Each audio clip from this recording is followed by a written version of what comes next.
Labdien, skolotāji! Pateicos jums par iespēju lasīt šo lekciju un par jūsu laiku.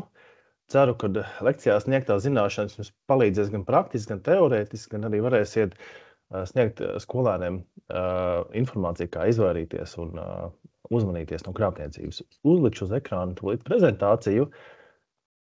Tātad, jā, šodien īpaši uzmanību veltīšu finanšu drošībai un visam, kas ar to saistīts, tīpaši no krāpniecības viedokļa.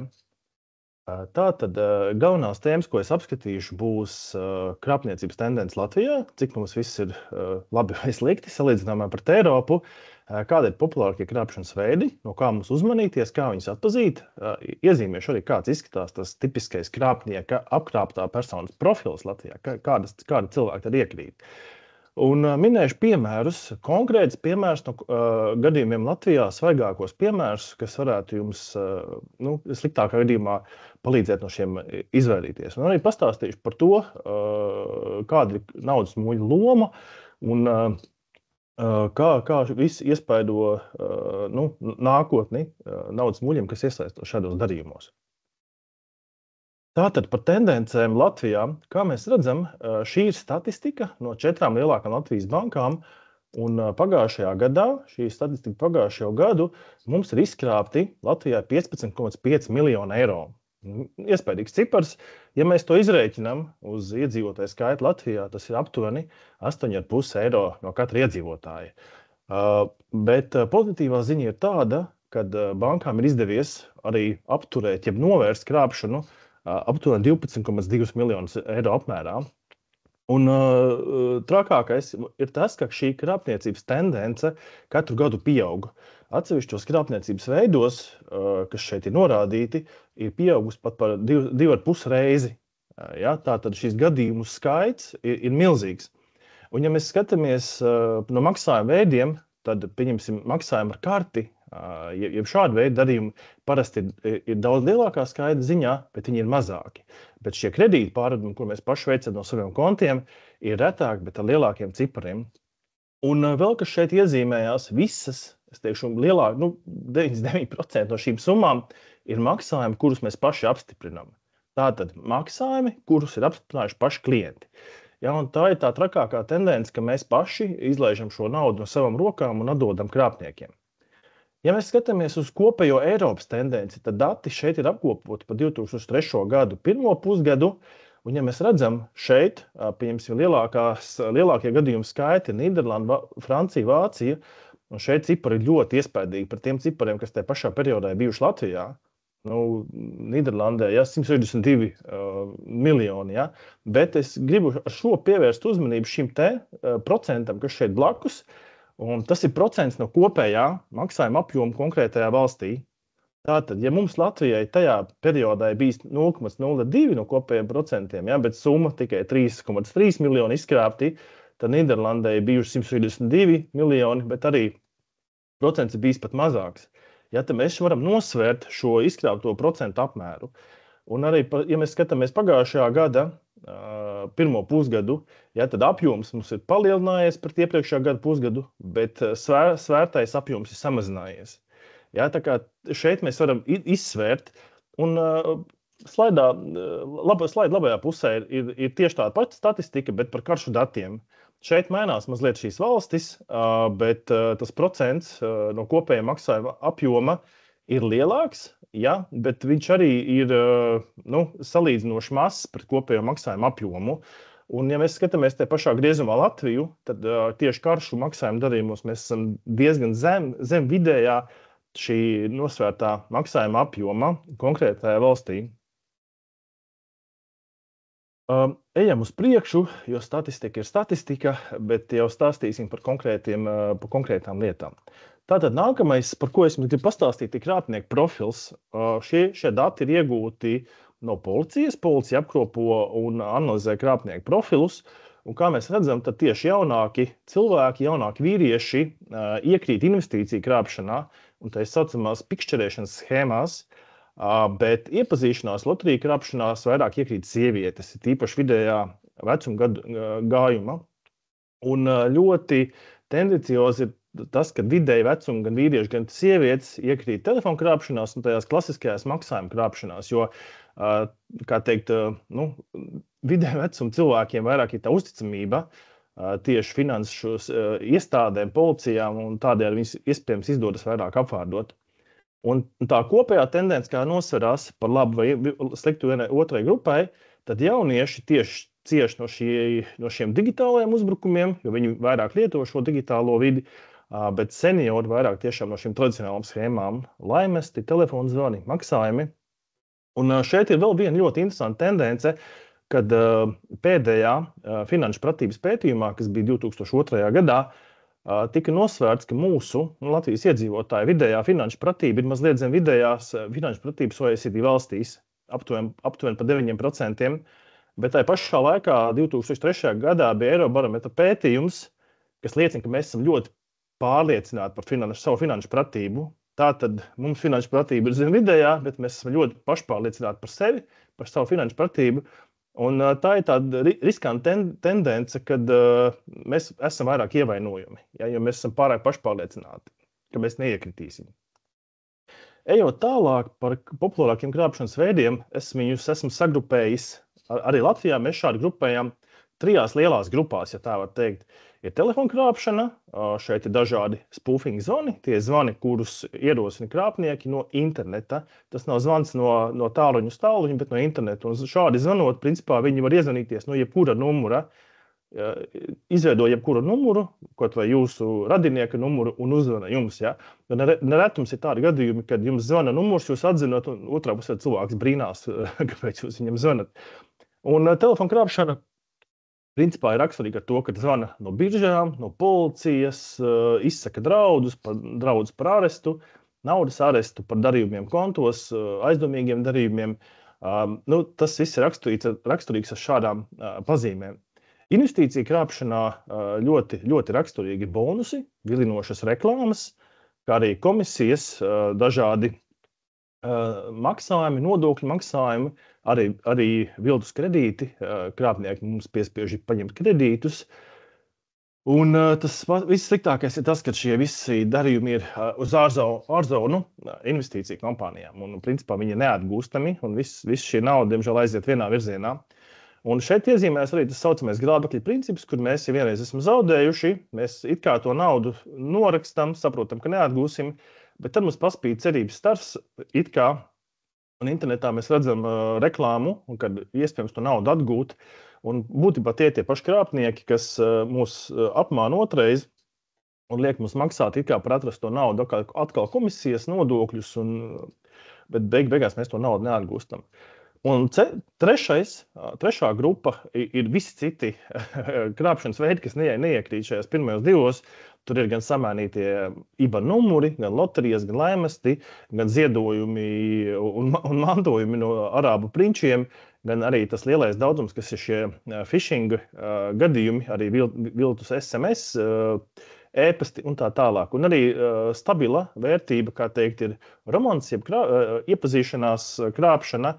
Un šeit, kā rāda statistika, tad vidēji zaudē vismaz 10 000 cietušais, vai no vīrietis vai sieviete, bet tas ir aptuveni 10 000, ja? Iespaidīgas summas. Tālāk par telefonu krāpšanu pastāstīšu, kādas ir tās galvenās pazīmes, kā mums reaģēt un kā no tā izvairīties. Telefonu krāpšanā raksturīgi ir tas, ka parasti zvana no kaut kādas drošību iestādes. Tā var būt gan policija, gan bankas drošības iestāde, gan kāda pakalpojuma sniedzēja drošības iestāde, kas mums it kā centīsies pasargāt. Un raksturīgi ir tas, ka neļauj mums pateikt nē. Viss notiek ļoti ātri, mums jārīkojas tūliņu tagad, mums tiek radīta trauksme, zvans ir no nepazīstama numura. Un, ja kādreiz mēs teicām, kad runā krieviski, tad tā vairs nav pazīme, jo runā arī latviski. Un bieži vien iezvanās arī roboti, mēs jūtam, ka zvana robots, un ja mēs izrādām interesi par sarunu, pieņemsim, apstiprinām, kad vēlamies runāt, piespiežot ciparu 1 vai 2, ja, tad mums savieno konkrētu personu. Un telefona krāpšanā arī mūs izjautā par mūsu ieradumiem, vai mēs esam darījuši vienu darbību vai otru, un tādējādi it kā radot šo uzticamību. Kas tad notiek tālāk? Kā viņi strādā? Viņi uzdodas tātad par banku vai policiju, saka, ka kaut kas ir noticis mūsu kontā, ja mēs tūlīt nerīkosimies, mēs zaudēsim visu naudu. Šis ir tāds koks ar diviem galiem, jo mēs mēdījos visu runājam par to, ka ir krāpniecība, vajag uzmanīties, bet te pašā laikā krāpnieki to izmanto. Viņi saka, mēs jūs pasargāsim, ja? un tādēļ mēs iekrītam šajās lamatās. Un bieži vien viņi ir jau sagatavojuši dokumentus, pieņemsim, policijas apliecības, dažādus protokolus. Visu, ko viņi var uzrādīt, mums viņi uzrāda un pārliecina mūs par to, ka mēs tiksim pasargāti. Un par to pratināšanu bieži vien tas izpaužās tā, ka it kā zvana no bankas drošības dienesta un saka, vai jūs tikko iepirkāties, pieņemsim, Zimbabvē. Mēs, protams, neiepirkāmies, un tad viņi saka, hei, jums laikam ir nozagti karšu dati, lai mēs jūs pasargātu, tad jums jāveic tāda un tāda darbība. Pieņemsim, un tas iet kopā ar identitātes zādzību, mēs it kā izpaužam mūsu personas kodu, bankas ieejas to kodu, jā, un apstiprinām visu beigās ar Smart ID, PIN 1 un PIN 2, un beigās krāpnieki ir iekšā mūsu internetbankā un pārskaitījuši mūsu naudu tālāk uz saviem kanāliem. Arī šis pats var beigties ar karšu datu zādzību, kuru vēlāk tad attiecīgi krāpnieki izmanto pret mums. Bet šeit arī raksturīgi tas, šis viss nenotiktu, ja mēs lasītu Smart ID paziņojumus. Ja? Tad ļoti svarīgi ir izlasīt un apstiprināt tikai tādas paziņojumus, ko mēs paši esam inicējuši. Ko tad darīt un kā no tā visa izvairīties? Pirmkārt, mest nost. Ja? Nav jāiesaistās sarunās, nediskutēt ar viņiem. Ja mums tiešām ir aizdomas, ka varbūt tiešām kaut kas nav kārtībā ar mūsu karti vai ar kontu, zvanam uz savu banku, uz oficiālo tālruni, apskatāmies internetā, uzvanām, uzprasam, hei, vai man viss ir kārtībā, un mēs varam arī bloķēt šos zvanus. Ja mums šie zvani, kā teikt, nāk iekšā daudz, un iesakam arī šos zvanus sūtīt uz CERT.LV, tā ir kiberdrošības iestāde, kura tad šos nelegālos numurus ieliek DNS ugunsmūrī. Par to es jums mazliet vēlāk pastāstīšu, bet noteikti no šī var izvairīties, neiesaistoties sarunās. Ja? Tātad mest nost. Un vienmēr atcerieties, ka banka un drošības dienesta nezvana, lai lūgtu jums izpaust jūsu datus un atklāt jūsu sensitīvo informāciju. Ejam tālāk pie ieguldījumu krāpšanas. Šeit ir raksturīgi tas, ka ieguldījumu krāpšana ir ļoti stabila. Mēs kā smējam, kā akmenī iekalta, katru mēnesi ir aptuveni 500 000 izkrāpts, ja, tas ir milzīgas summas, un šeit ir raksturīgi tas, ka tas ir ilgstoši. Ja tā pirmā veida krāpšana notiek, uzreiz, tad ieguldījumu krāpšanā mēs tiekam apkrāpti ilgstoši, pat vairākus mēnešus vai pat gadu, un mūs apkrāpj tik ilgi, kamēr mums ir nauda. Ja nauda nav, tad krāpnieki palīdz mums aizņemties. Un šeit ir raksturīgi tas, ka sola augstu peļņu, bez riska, parasti riska nav. Mēs nopelnīsim, tikai vajag ieguldīt un nopelnīsim tūliņu tagad. Ir ļoti vilinošas reklāmas, viņi parāda gan kontu izrakstus, gan to, ka tas ir karsts padoms, ja? Bet galvenais ir tas, ka jārīkojas tūliņu tagad. Mēs pat nepaspējam pārbaudīt, ir vai nav viņiem licences, bet viņiem licences nav. Bet tas ir pats pirmais, kas mums būtu jādara. Un viltus brokeri strādā, kā teikt, internetā, protams, un viņiem izstrādāts gan weblapas, viss ļoti pārliecinoši. Mēs redzam gan diagrammas, gan mūsu ieguldījumu kontu, gan kur mēs varam ieguldīt, kā ieguldīt, kriptoaktīvos ieguldīt zeltā, ja? Viss kaut kur mēs varam ieguldīt, bet tā viss ir milzīga fikcija. No kā vajag izvairīties? Piemēram, šeit esmu parādu reāls piemērs no prakses, tikko svaigi, kas parādās sociālos tīklos. Tiek izmantot zināmas personas, Ilons Masks, dažādi prezidenti, kas aicina mūs ieguldīt, ir atklāti slepeni algoritmi, veiksmes formulas, kā tūliņu tagad kļūt bagātiem un kā palīdzēt visām Latvijas ģimenēm. Izklausās vienreizē, ja, bet tas viss beidzās tieši pretēji. Mēs zaudējam to naudu. Ja, un, ja mēs uzspiežam uz šo reklāmu, tālāk parādās vai kontakta informācija, kur jāievada, vai jau jāatver konkrēts konts, kur mēs varam sākt darboties. Un kā tad tas notiek praksē? Tad pēc intereses izrādīšanas uz reklāmas vai uz kāda zvana, tad viņi uzdodas pa biržu. Ja, viņi parāda, ka viņi ir starptautiski uzņēmumi, ka viņiem ir weblapas, ka viņiem ir filiāles dažādās valstīs, ka viņiem viss ir veiksmīgi, viss strādā vienkārši ideāli. Un tādējādi mūs pārliecina. Un, ja mēs sakam, es vispār neko no tā nesaprotu, lieciet mierā, es neieguldīšu. Viņi saka, bet mums ir programma, kas jūs var palīdzēt investēt, un viņi piedāvā visbiežāk Anīdesku uzlikt, un Anīdesks ir attālināts programma, attālināts piekļuvs programma jūsu datoram. Un viņi no sava datora redz pilnībā jūsu datoru, viss, kas ir datorā, pilnībā e-pastus, sociālos tīklus, jūsu kontu, visus privātās sarakstes, privātās paroles, ja tās saglabātas browseros. Tā kā tas ļoti bīstami, jo vienmēr sakam Anīdeskam nē. Ja? Tātad, ja piedāvā Anīdesku, tad jāmet klausuli nost un nevajag iesaistīties. Un viņi arī aicina sākt ar mazām summām, tur, nezinu, 100 eiro, 200, 250. Un tad mēs redzam, ka, jā, tiešām mēs sākam un tā nauda pieaug. Ja? Tur nedēļas laikā ir jau dubultojusies, trīskāršojusies. Un tad sākās tā spēle, kad viņi saka, ja grib vairāk nopelnīt, ieguld vairāk naudu, naudas nav, palīdzēsim aizņemties un tā tālāk. Bet beigās, tad, kad tiešām nauda beidzās, tad nauda nav atgūstama, nav izņemama. Un viņi jau nekad nesaka, ka mēs jums to naudu nedosim. Viņi saka, nu šeit jums jāsamaksā papildus komisija, šeit jums ir apdrošināšana, šeit kāda cita banka kaut ko nedara, jums jādara tas. Visu laiku tiek papildus prasīt nauda, bet galu galā nekas netiek izmaksāts. Kā no tā izvairīties? Nu, ļoti vienkārši. Sākam ar to, ka pārbaudam licenci. Licenci var pārbaudīt Latvijas bankā. Latvijas bankā ir speciāli reģistri, kur paskatīties, vai vienam vai otram pakalpojumu sniedzējam ir vai nav licence. Ja? Ļoti elementāri. Pirms skaitam naudu, pārbaudam. Un, ja reklāma ir pārāk vilinoša, tā tad nav labi. Ja, tad neuzķeramies uz reklāmām, un, kā mēs sakam, bezmaksas nauda neeksistē. Bonusi bezmaksas neeksistē. Tas izpaužās tā, ka viņi saka, ieguldīs 500, iedosim 500 eiro bonusā. Ieguldīsiet, nezinu, 5000 iedosim bonusā. Ja? Nu, tas tā kā iedod mums to āķi. Un vienmēr vajag izvairīties no steigas. Ja investīcija vajag tūliņu tagad un ne vēlāk, kā, nezinu, šodien līdz 5, ja, tad tā arī ir pazīme, ka tur kaut kas nav kārtībā. Labāk divreiz pārbaudam licenci vispārējo un tikai tad ejam ieguldīt. Un ja parādās vārds Anīdesk, ja, nu, tad tas ir viss. Tā ir jūsu digitālās vides zādzība un principā jūs visu atdodat krāpniekam, principā visu datus par sevi.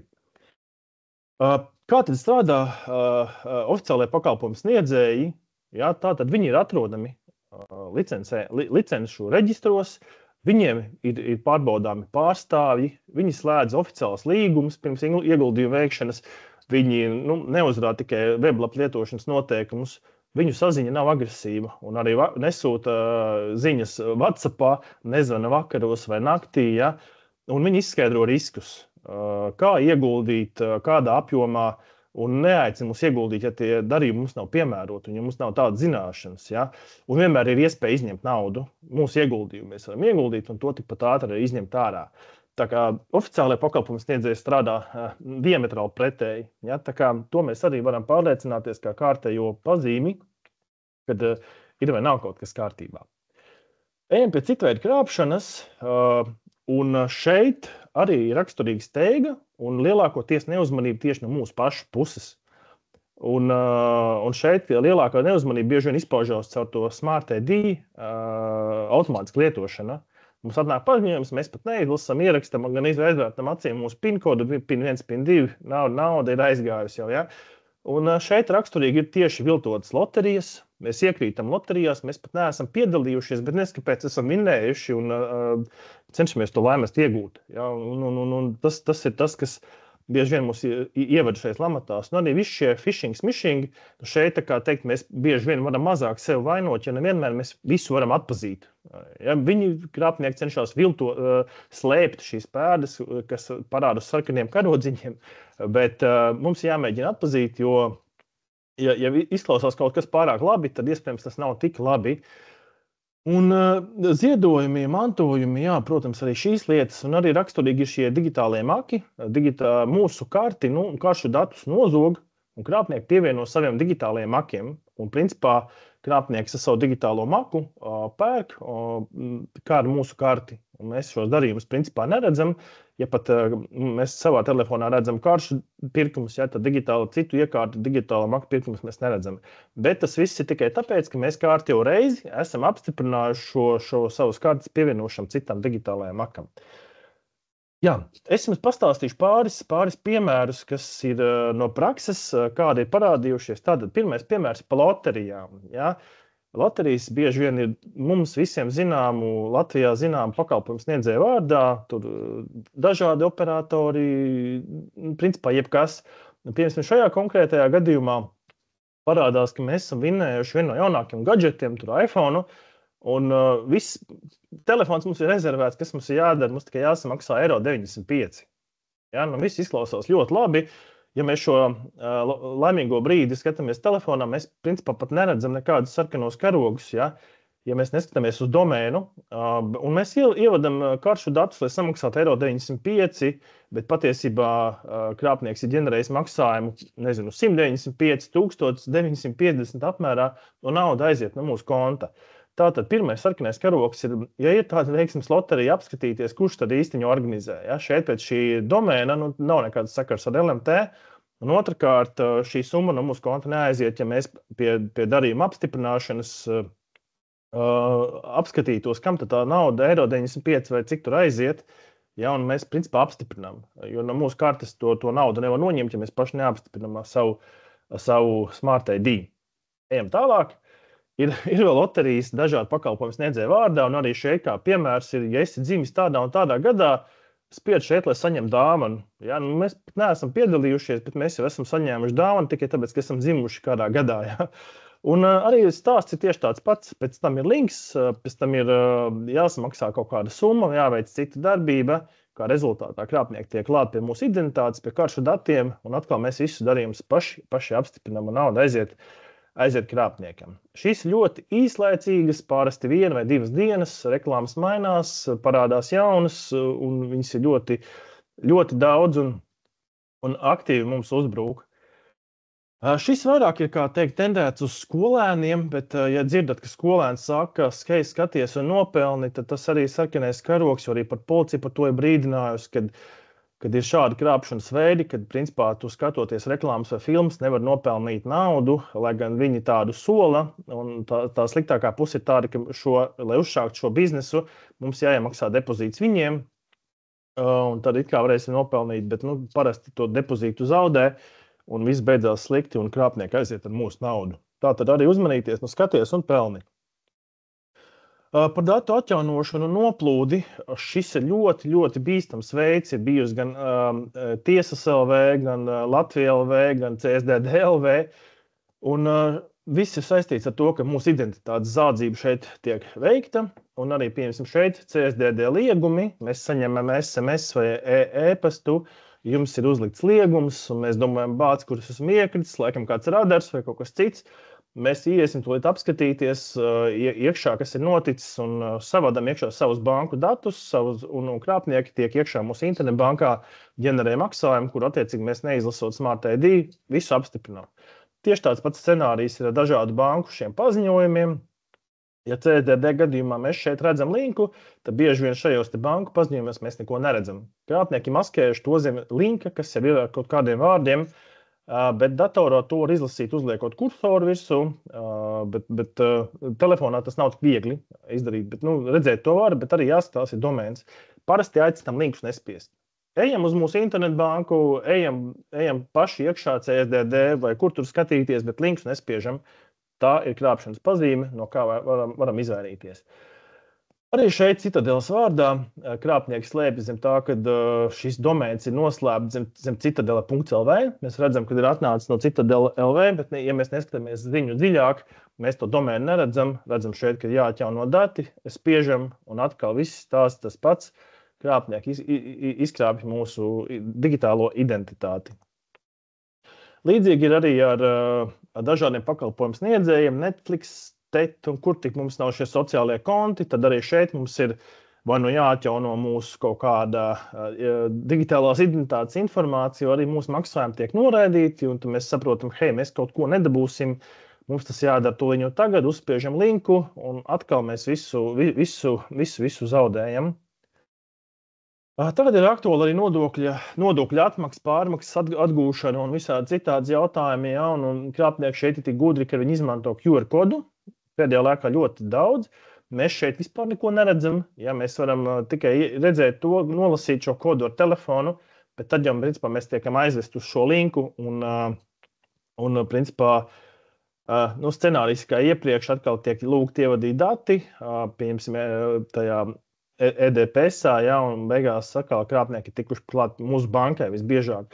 Tas pats ir bieži vien uzbruk arī uzņēmumiem, jo mērķtiecīgāk citreiz tiek izmantot kaut kādi uzņēmumi jau konkrēti reģistrācijas numuri, un šeit arī ir linki, ja, kas mūs aizved uz neceļiem, kur krāpnieki tiek lūgti ievadīt šos datus. Tātad vienmēr uzmanamies no šādiem QR kodiem, neredzamiem linkiem, cenšamies nespiest, nevadīt un izvairīties no šāda izmantošanas. Ļoti, ļoti daudz nāk arī kurjeri paziņojumi, arī darba sludinājumi. Un kurjeri bieži vien ir interesanti ar to, kad viņi saka, hei, no jums ir sūtījums, bet mēs nepiegādāsim, jo nav adrese, vai tur vēl nav kaut kas samaksāts līdz galam. Mēs esam panikā, mēs esam iespējams aizvakar pasūtījuši, sūtījums nebūs, viss tiks atgriezts, bet mums viņu vajag, mēs neizlasam, spiežam linku, savadam un atkal mums tiek nozagti, vai no kartes jau nauda, vai krāpnieki tiek klāt mūsu digitālajai identitātei.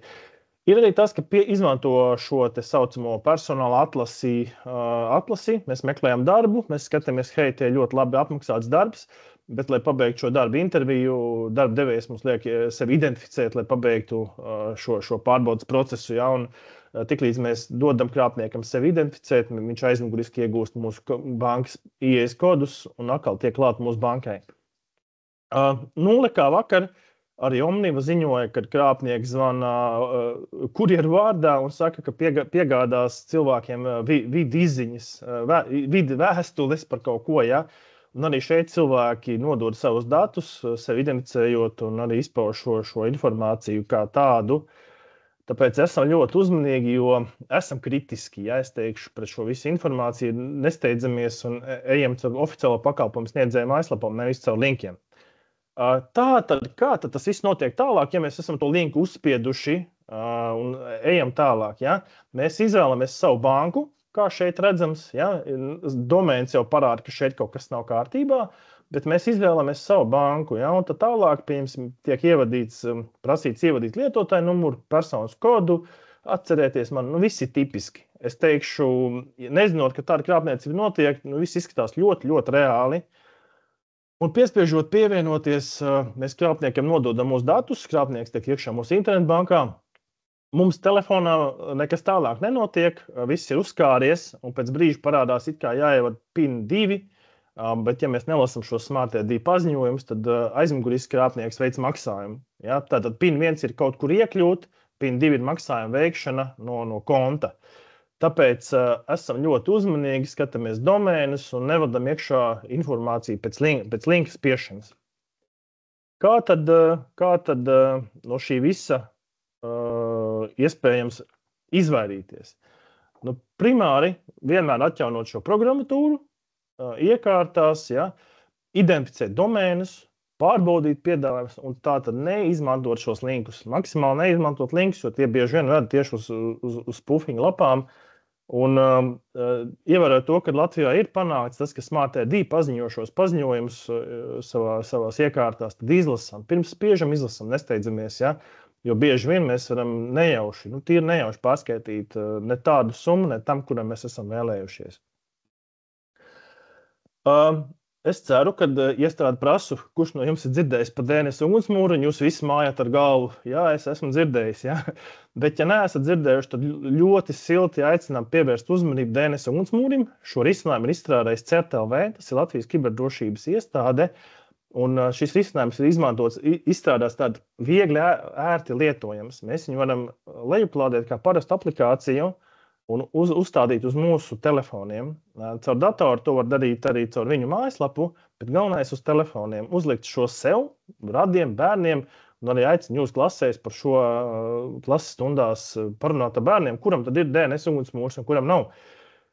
Šis DNS ugunsmūrs mūs maksimāli aizsargā no jau identificētām krāpšanas lapām, vietām un arī no krāpšanas zvaniem, kas ir ielikt DNS ugunsmūrī. Tātad, ja kāds pieņemsim, LMT identificē krāpšanas lapu, viņi noziņo DNS ugunsmūrim, un mūrs ieliek iekšā. Tad cilvēks numur 2 neiekritīs, vai arī pat numur 1 neiekritīs, ja tā lapa ir noķerta laicīgi. Un šeit ir pozitīvi tas, ka arī jūs, arī skolēni, arī jūs varat ziņot DNS mūrim šo informāciju. Sūtīt CERT.LV visas šīs krāpnieku lapas, lai viņi ieliek iekšā. Viņi attiecīgi izvērtē, ir vai nav tur krāpniecību un ieliek iekšā. Un tādējādi šī datubāze veidojas lielāka un lielāka, un attiecīgi mēs arvien vairāk varam sevi pasargāt. Šo DNS ugunsmūru var uzlikt arī juridiskām personām, tāpēc arī ne tikai sev, bet arī ir iespēja pēc iespējas maksimāli plašāk lietot. Tātad, kā tad tas viss finalizējās? Tas, ko es stāstīju, ja man tā nauda ir izkrāpta, viņai taču kaut kur ir jāpaliek. Viņi ir jādabā ārā, un krāpnieki, ja viņi vajag kaut kā izņemt. Un tad šeit tā kā nāk naudas mūlis. Un bīstamākais ir tas, ka visbiežāk, kā rāda arī statistika, par naudas mūļiem kļūst jaunieši. Jā, pieeja kontam, pieeja kartei, protams, arī personas ar vājām digitālām zināšanām, un arī ārvalstu studenti, bet principā jaunieši, kuri pirmkārt varbūt neapzinās, kam viņi ir iedevuši savu kontu vai karti, vai arī tādi, kas cer ātri un viegli nopelnīt. Ja, tur pāris simtus vai pāris 10 eiro, bet patiesībā viņi iekrīt ļoti dziļās lamatās. Un kā tad izskatās tie mūļu piedāvājumi? Ja, tad bieži vien draugs saka, hei, man te konts ir bloķēts, vai man nav konts, vai kaut kas cits ir, ja, un man ir jāsaņem naudu no vecākiem, no radiniekiem. Situācijas ir dažādas, viņi tur ieskaitīs varbūt pāris tūkstošus, bet es tev par šo laipno darbību iedošu tev pretī varbūt pāris 10 vai 100 eiro. Un mēs kā labi gribēdam iedodam savu kontu, bet šī persona bieži vien izmanto šo un izlaiž caur naudas mūļa naudu. Ja? Un šie ir tādi, varbūt šeit mēs par mūļu kļūstam varbūt neapzināti, bet ir tie otrie, kas kļūst apzināti, kuriem tas nosacīt kļūst par biznesu, ja? Kur viņi cenšas šādā veidā nopelnīt, viņi staigā pa bankām, pa dažādām iestādēm, nevar vaļā kontus un šādējādi it kā laiž caur savu identitāti visu šo naudu. Bet ātri vai vēli banka un policija šo visu ierauga un šīs personas sauc pie atbildības. Un tad, kā tad ir naudas mūļa loma? Ja mēs kādreiz domājam, ka naudas mūls ir tikai tas, kas transportē naudu, nezinu, pāri robežai, tur kā filmās rāda, sabāž visādās vietās sev naudu un ved pāri, ja, tad mūsdienās tas notiek jau daudz digitālajā vidē, ir maksājums starp kontiem, ir viens konts, kur akumulē, ir 2 konti, kur akumulē, un tad to naudu pārskrēja tālāk. Arī naudas mūļu kontiem bieži vien tiek iegādāta kriptovalūta, jo to ir grūtāk izsekot, un krāpnieki savā vārdā iegādājas kriptovalūtu, arī naudas mūļu vārdā atver kontus un iegādājas, ja, jebkurā gadījumā šī kriptovalūtas iegādes ceļš. Un tā vienkāršākā opcija ir, kad izņem skaidrā bankomātos, un arī bankas šos darījumus redz, un, kā teikt, kopā ar policiju šīs personas arestē. Un visbiežāk šī uzrunāšana notiek sociālos tīklos, draugu kompānijās. Mums informācija, kad arī klasēs notiek šāda uzrunāšana, un policija mums stāsta par vienu gadījumu, kad puse klase bija iesaistīta naudas mūļu darījumos. Ja, tad tur viss tika diezgan labi nopratināti un attiecīgi tika saukti pie atbildības, kas tur bija iesaistīti. Ja, tā kā esam uzmanīgi, skatāmies arī, ko skolnieki vai par šo runā, varat arī pārprasīt, vai klasē vai skolā par šo ir kāda informācija vai nav. Tāpēc šis ir diezgan bīstami, un bīstami tas ir tāpēc, ka statistika rāda, ka vidēji katru gadu ir vismaz 30 krimināla procesi, un šī statistika ir tikai par Rīgas galvenā krimināla policijas pārvaldi. Ja, tas nav visā Latvijā, bet Rīgā katru gadu 30 krimināla procesi, un te nav runa par vienu mūli vienā krimināla procesā, un vienā krimināla procesā parasti noķer vairākus mūļus vai pat mūļu tīklus, un vidēji gadā tiek aizturēti vismaz 100 mūļi. Ja, tas ir diezgan liels skaitlis. Un sekas tam ir tādas, kad persona principā pēc tam būs problēmas saņemt finanšu pakalpojumus, atvērt kontus, persona mūlis tiek saukt pie atbildības, saņem sodu, naudas sodu, piespiedu darbs vai pat arests. Un trakākais tas, kas sabojot reputāciju. Šīs personas nevarēs iet dienestā, nevarēs strādāt drošības dienestos, nevarēs ieņemt amatus finanšu iestādēs. Katrā ziņā ļoti, ļoti sabojāt reputāciju ar šādu izpalīdzēšanu. Jā, un kā tad no tā visa, tāds neliels kopsavilkums, kā no tā visa izvairīties, tātad nedalamies ar saviem datiem, maksimāli tas arī attiecās tīpaši uz jauniešiem, kas digitālā vidē sēž, ja, tad ko es ēdu, kur es ēdu un tā tālāk, ja, un adreses liek un tā tālāk, ja. Bet vispār maksimāli maz vajag dalīties saviem datiem, kur nu vēl finanšu datiem, sensitīviem datiem, un arī pārbaudīt šo digitālo saturu, kur mēs ievadam savus datus, tur tīpaši sociālos tīklos klejo dažādu veidu aicinājumu tur pārbaudīt, kam es līdzinos, ja, un tur visur bieži vien, kur mēs ievadam datus, tad mēs atdodam kaut kādu informāciju par sevi. Un tas, ko mēs arī aicinām, lasam, ko to 5 reizes pārlasam šos autorizācijas, autentikācijas paziņojumus. Pirms ievadam PIN-kodu izlasam, jo pretējā gadījumā banka ir pārliecināta, ka jūs gribējāt samaksāt konkrēto summu konkrētam cilvēkam. Ja? Un vēl tā riska pazīme ir tas, ka neatveram vaļā šīs saites. Izvairamies no saitēm, nespiežam un tādējādi sevi vairāk pasargāt. Un kur tad vērsties, ja mēs esam iekrituši un sapratuši, ka kaut kas nav labi, tad pirmais sazinamies ar mūsu pašu banku. Sazvanam, izstāstam situāciju, bloķējam karti, internetbanku, un pēc tam, principā, ejam uz policiju. Ja, sazinamies ar policiju, izstāstam policijai situāciju, un lai policija dara savu darbu. Un, protams, arī varam ziņot, ja nekas kritisks nav noticis, tad neaizmirstam ziņot arī CERT.LV par šiem domēniem, par šiem zvaniem, tad viņi attiecīgi šo informāciju iekļaus savās datubāzēs. Tādā ļoti ātrā skrējienā laikam esam izskrējis cauri. Vēlreiz paldies par jūsu uzmanību. Ceru, ka praktiskie piemēri jums noderēja un arī varēsiet padalīties ar skolēniem.